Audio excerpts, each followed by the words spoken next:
Hey, what's going on, everybody? Welcome back to the Deeply Graphic Design Podcast. I'm Nick Longo. I'm doing a solo episode today.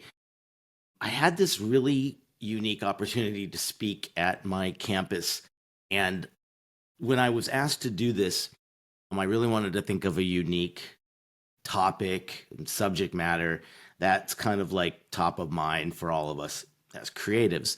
And I think most of you have seen or probably have heard, we've talked a lot about AI in the past few episodes, I'd say in the last year or so. And I've been able to give a few talks regarding AI and how it's affecting us. And I've really focused mostly on the benefits, right? I've talked a lot about how I've like looked into so many different platforms. I love the deep dive of it, particularly before gaining any kind of opinion on AI and how it's going to work for us. And it's so controversial as well. And I've had a few times where I got to talk about it and ruffled some feathers a while back. And it's interesting to see, like, over the last maybe 6 months or so, I've seen many, many more people kind of outwardly talking about how they've adopted it into their process somehow. And I've shared a lot of that as well. And I still use it to this day, like almost like more than usual. Like, it's so neat to see how these little things, I'm always curious about, like anything new that's coming out, and it help our process. And most of us are, one person shows. And I know from talking to a lot of you guys and who listens to these kinds of podcasts, I think most of them are self-run businesses, and we're trying our best to do everything. And wouldn't it be great to have a lending hand? So we've explored that a lot, right? I think that's such a really unique thing to kind of talk about. And I've had great conversations with so many people. So it made me think, it was like, I get this chance to talk, and I think I had saw this somewhere or listened to it in a recent podcast. And they were talking about, as anybody approaches AI and whatever job or industry you're in, there are some things that AI just can't do that we can. It I was trying to think about, like, what a unique perspective this would be to look at some of the things that we could do that AI can't, and to keep these top of mind as we navigate through this process of, the next few years, and how AI is incorporated into our industry. So I put together this really unique little kind of like presentation here, and I wanted to kind of share it with you guys and see what y'all think, because it gave me a lot of confidence, and it gave me a lot of like enthusiasm as I looked through here and I saw that we still have incredible traits that I don't feel AI can truly replace. And it made me feel a little bit more confident in not only using it, but what value I bring as a creative, or just as a business partner, or whatever it might be, and an educator as well. So I called this one Human Touch, and I'm presenting this via our new platform, which is we're trying to get video with everything here. So feel free to listen to this as an audio, but if you do want to see the video version of this as well, we are putting this on our YouTube channel, and then via Spotify, it is a video podcast as well. So building a personal brand in the age of AI, how can you truly make sure that there are things that cannot be replaced that you do? So by calling it Human Touch, I was really kind of playing off of that idea of what we could do, right? So what we'll go through here a little bit is, why does it matter? Why do we have to look at this and say, maybe let's concentrate on a few things and make sure it's something we can remember in everything we do? It also allows us to kind of master these essential human traits, these 4 things that I think we do better. And in fact, we do. I don't even think AI is at that point yet where it can kind of fathom the things we're going to talk about. So why? Why does this matter? There is a completely new, challenging landscape out there for all of us. I speak to a lot of you. I speak to a lot of my colleagues, and I have a lot of students, particularly alumni, that are, joining the workforce now, or they're 2 to 3 years into their job and they're looking for new jobs, or unfortunately got laid off. And everyone's looking for that thing. How do you stand out in this world? And now that everything's going to AI automation, what can we do to still be valued and still be crucial in the entire mix? Number two, it's your reputation. It's these things about you having a skill set to propel your career, the things that you could do to make sure you are standing out when you are creating a resume and a portfolio and a website and the interview process as well. I think these are those things that maybe we can truly brag about that some people might forget that AI can't do. And so if we stress these things, I think the importance of us in these typical situations or any kind of project that you're doing as a freelancer or a business owner, or if you're out there actively looking for the job. So these essential skills, these are the things that I feel like are increasingly valuable to us as creatives, and we should hold on to say, you won't get this anywhere else. The human touch is truly what's needed. And I think this will really empower you. It gives you the skills you already have that we'll go over. Once you are aware of them, I think we will push them more when we're talking with people or we're trying to get a new client or trying to land that job. If we could truly remember these things, I think it's super helpful. So what can we do that AI can't? That's kind of what I really want to hopefully succeed here and talk to you guys about. So let's explore. These are 4 essential traits that I feel are uniquely human and AI simply just cannot replace at this time. That's my disclosure. So number 1 is emotional intelligence. And what this is this is our ability to truly connect emotionally and allow us to convey that message, hoping it's going to evoke a feeling with someone or a persuasion. And it's our way of fostering the relationship through our work. And, most of us are commercial artists. And what we're doing is persuading or hoping someone will buy, sell, click, whatever it might be via our designs. And emotional intelligence is that thing that I feel like we truly own. And can AI really gauge this or know where to push or know where to pull back? And I think it's one of those things that we should really be considering. And I want to give you a few examples of what I meant here. So let's say you're creating a unique post and you might be using AI to create a post. I know in social media, that seems to be the one area that I'm seeing AI generated stuff almost without that human touch, right?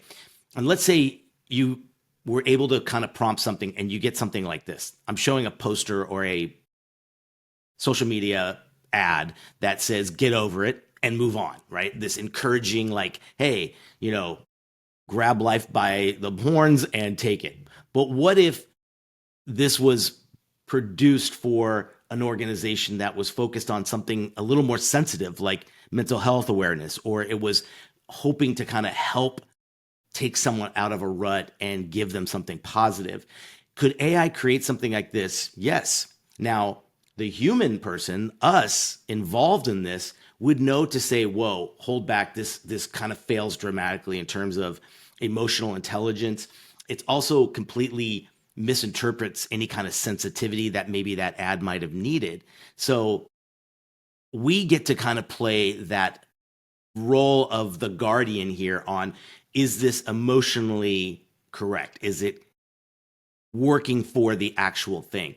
I just think that's something that AI can't actually look at and say, this might be a little bit too sensitive. Now, we could probably create a better prompt to put that in there. But in a lot of these things, so much AI stuff is like automated when it's generated, not so carefully crafted by a prompt by us. So just consider that. That's something that I feel like we could truly bring to the table that AI cannot guardrail. A great example is the work of someone like Jessica Walsh. I'm showing some really incredible, unique images of her designs here. And what I love about her is her projects often reflect very deep emotional narratives, and it's engaging and it resonates with her audience by what she creates visually. And if she had this idea of what she wants to create, can AI truly do it to the emotional level that a single creative can? I still think that's something it can't and hopefully never does. So I love this idea that we could truly own it. How can you improve on emotional intelligence? One of the things you can do is truly practice active listening in your interactions, in your critiques, in your talks with people, or even how you present your work. The other thing you could do is seek feedback as much as possible to make sure that your designs are emotionally in line and they don't trigger any kind of response that might not be something you want. So always try to make sure you're showing your work to someone, regardless if it's presented or designed by you or if you've used AI for it. But humans, I feel like, could truly understand that or see that very, very quickly, where I don't know if there's actually a filter in AI at this point that can truly do that. So, number one, emotional intelligence. Just remember that is something you own, and in a lot of cases, AI doesn't. So, next up here, number two is cultural awareness. Again, this is recognizing and respecting the diversity of cultures and the perspectives that they have, right? This is so important because this can change daily, right? And AI changes daily. AI, in a lot of cases, I don't know how up to date something that you are using, let's say a new app or something like Midjourney or ChatGPT, how up to date are they on things? And if there's something cultural that could be a little bit maybe disrespectful in a way, can AI truly get that? And we, as communicators and people in our field, and more well aware of current news, pop culture, whatever it might be, we could decide on if something is culturally aware or not. Sometimes AI just might miss that. Let's just say you put in and you created something and prompted something for generative AI, and it came out with something like this. I'm showing like a billboard with some, real impactful type that says kicking it up a notch. Okay, so we all kind of know what that is, and it has a certain meaning in a way there as well. But what if that phrase just doesn't resonate with a particular culture or group? It might not just connect, but it could even offend at a certain time, right? There could be an inappropriate prompt or something written by ChatGPT, or in this case, created by Dolly, and this just might not work. If it can be interpreted differently or it misses the connection, it doesn't have to just, it's not so much that it has to offend, but what if it's just a complete disconnect and it makes no sense and someone doesn't know what kicking it up a notch means based on their understanding? A human marketer with this cultural awareness would research or know that the cultural context of anything you're creating is going to be positive and engaging.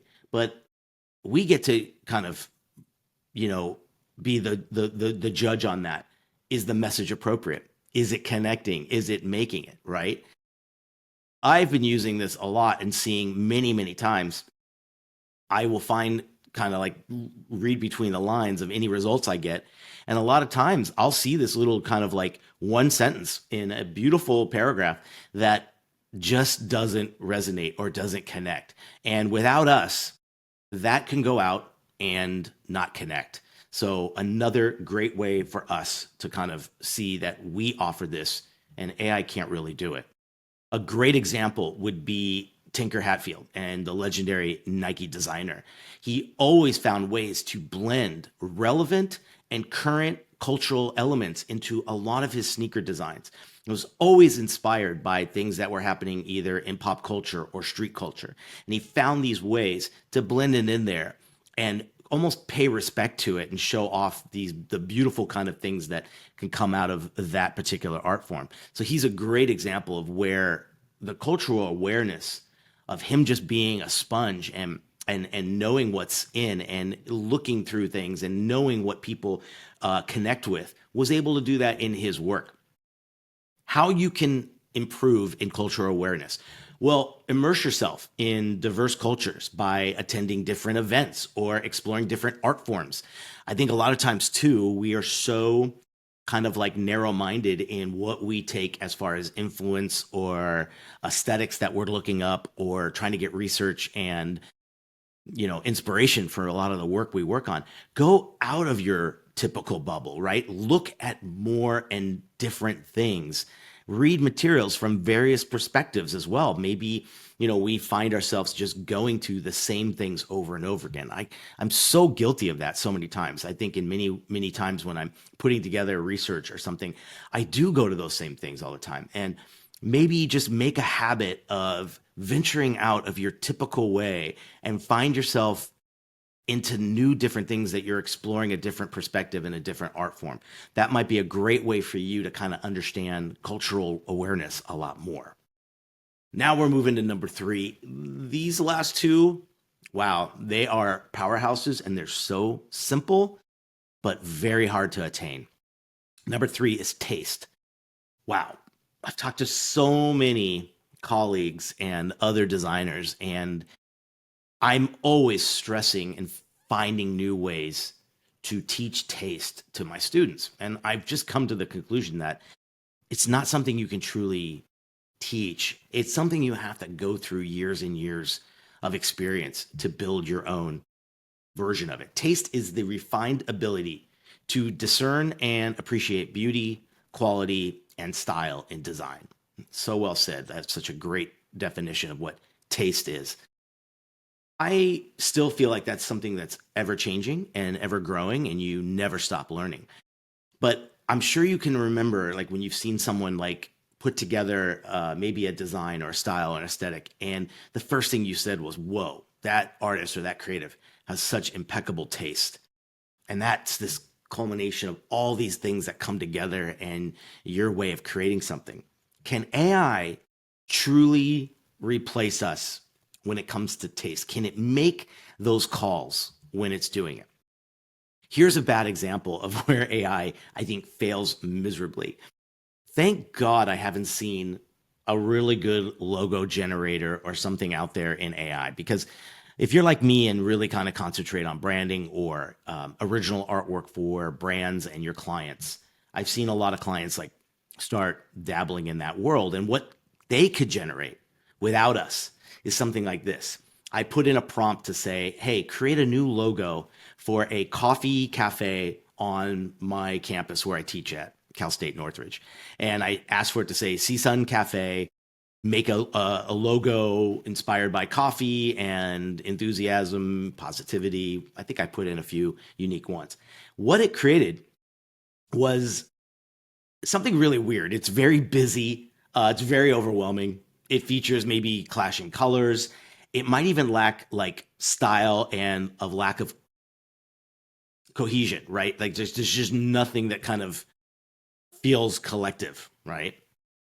Also, it doesn't know how to create a less is more logo. It kind of is just going out there, pulling clip art, pulling things. Who knows where it's learning to create something?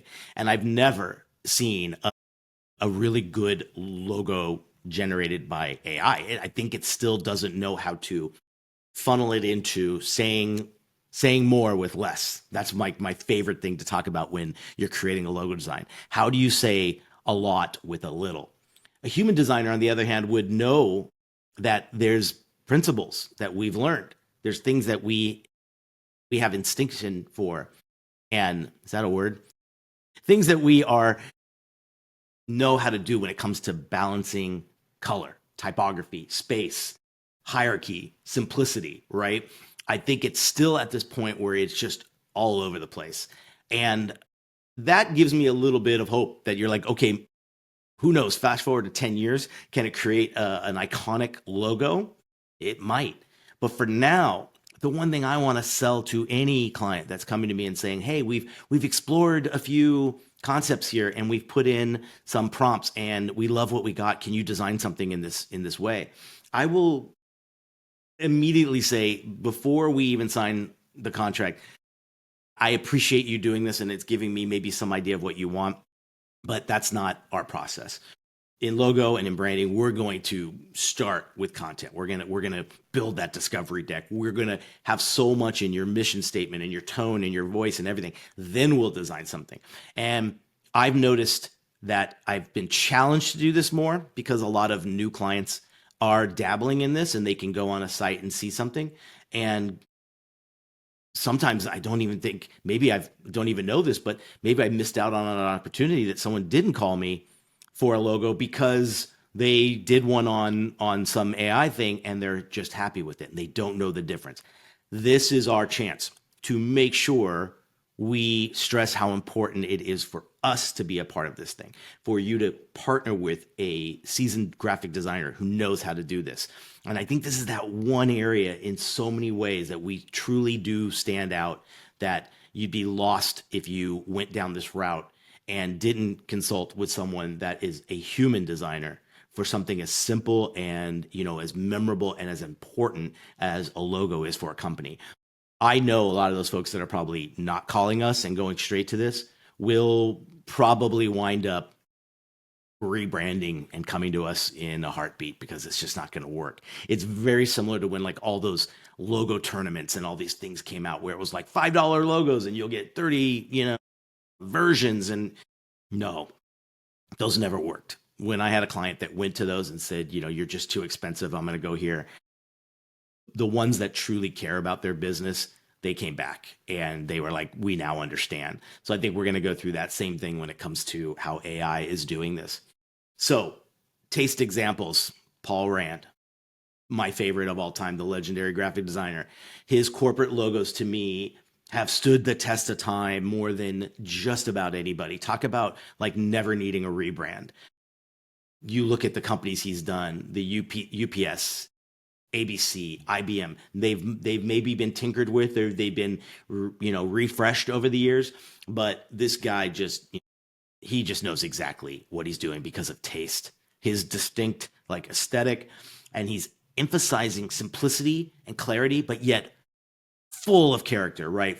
Full of like uniqueness and so copied. I mean, like, is that maybe the definition of someone that has really good taste? How much you've been copied? I think that could be it, right? I just love looking at these things and saying, I want to create timeless, appropriate branding for my clients. And taste is that one thing that I think we really got to just keep in mind more and more and more. AI just can't do that. Tips to improve: create a mood board of designs that inspire you, whether it's from other designers or it's from nature or for art. Analyze what elements resonate with you, but most importantly, why. If you can truly understand why something in nature is so beautiful or so used in our everyday life when it comes to design, can it inspire you look at most branding and most graphic designs, there's something based off of a natural design that we love as an aesthetic, and it's incorporated into, it could be iconic, it could be an eye, it could be a tree, it could be a mountain, it could be sun, whatever it is. It comes from nature, it comes from that.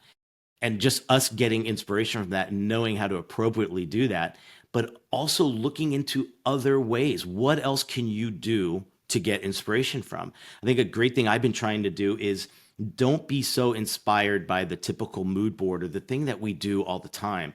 I'm trying to find, when I'm looking at, like, I was just researching something for a 70s, 80s ish diner, and I wanted to look at some inspiration from it. And everything I was finding was on Dribble and Behance and a few other things, what was currently or recently created by a designer to mimic that aesthetic. What I couldn't find anywhere was actually aesthetic from that time period. Like, where can I go in archives to find that? And I dug deeper and found better resources, and I bookmarked them immediately because I want to make sure those are there the next time I want to use them. I don't want to just go to what a current recent designer did to mimic that aesthetic that I'm trying to go for with a client. Go to the real deal.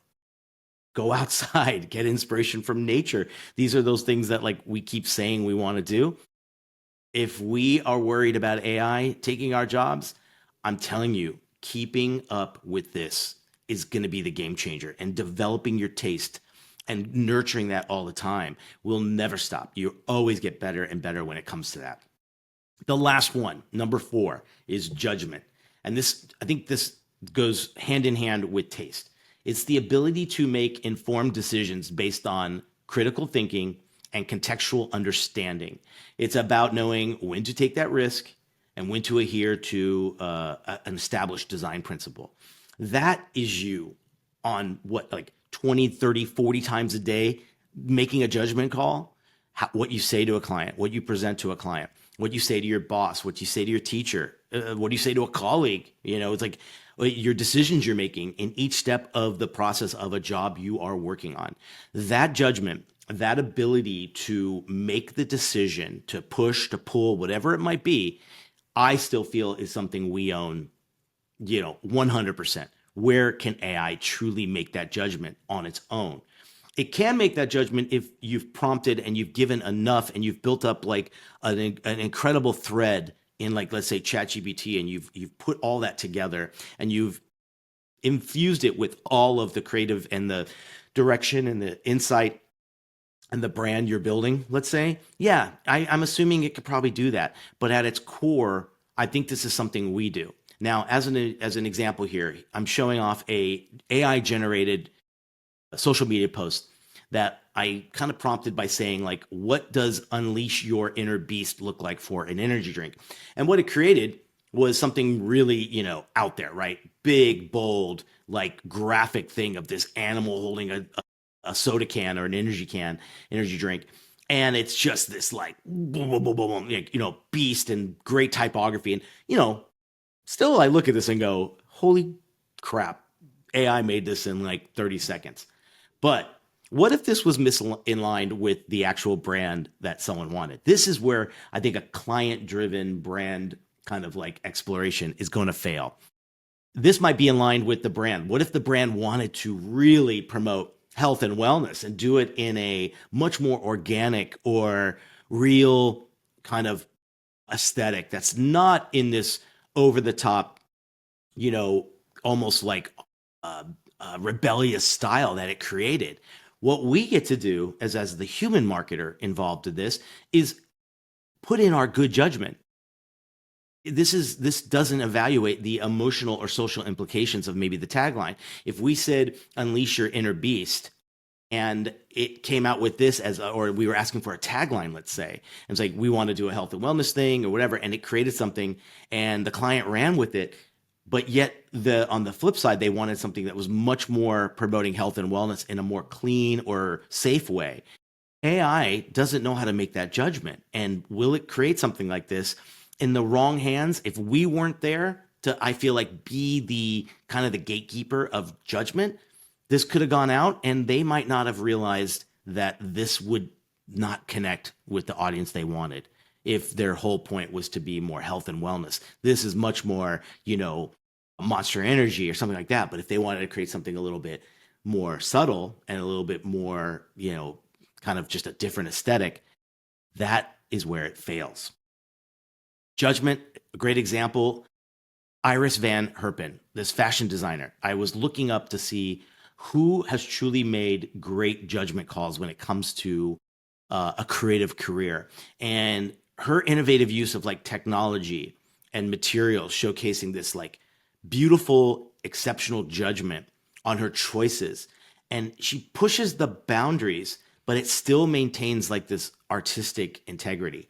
And if you're not checking this out via video, and we're going through a lot of these examples, definitely look up the folks that we brought up, Paul Rand, Tinker, and Jessica. Like, incredible work to see what people are doing to kind of make sure there's a human element in the work they do. And these are those 4 things that I just feel like we truly have. How can you improve your judgment? Participate in design critiques as much as you can. If you're not in school and you work from home and maybe there's not a good group of people that you can do this with on a weekly or, daily basis, find them.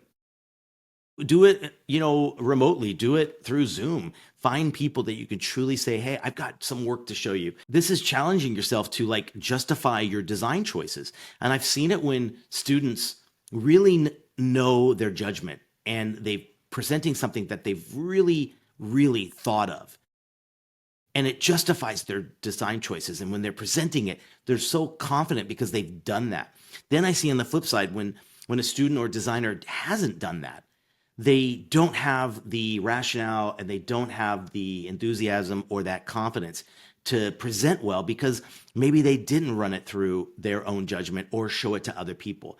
Some of the best confidence boosters I've ever had is showing work that I've done to other colleagues or other friend designers and made a few tweaks. And now when I present, I'm so much more confident because I know it's gone through the ringer already. And sometimes I might not be the best person to look at my work and say, can I judge it? Can I find areas where I might have made bad decisions or did something incorrect or whatever it might be. So you getting to do this and practice it more and more will sharpen your critical thinking and your skills. And this enhances your judgment 100%.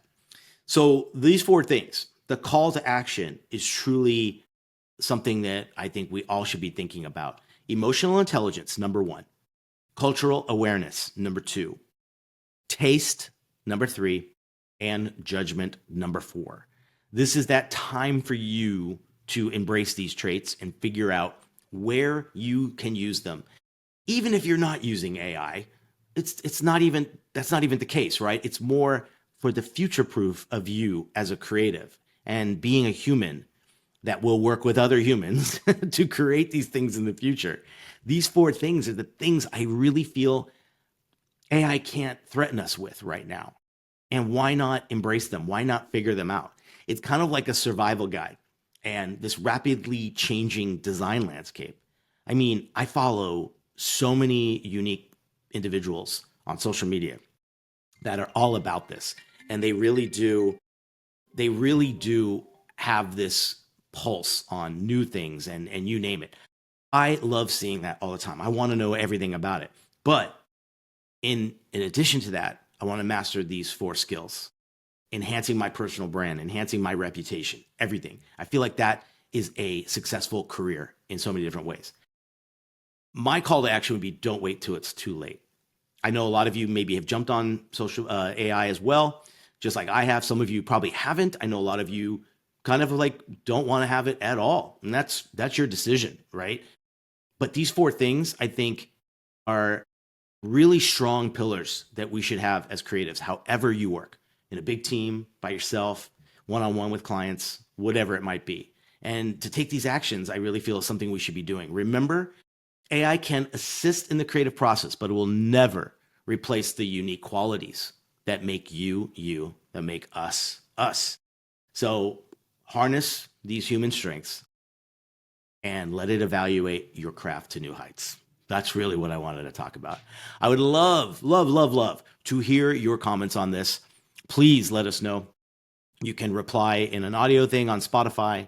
You can reply to us on our social media posts. We'll be both on LinkedIn and Instagram as well. And let us know. Let me know if this is something that resonated with you. And if it really did resonate with you, please, I would love for you to share this with anyone you know that might need to hear this, or to start up a great conversation with someone that might feel differently about how you are approaching AI in your business. So guys, I hope you enjoyed this. It was a video one. It's a short one. But again, let's embrace this, but let's also own our human touch and make sure that we still keep our careers and our future alive. I hope you enjoyed this. We'll talk to you guys soon.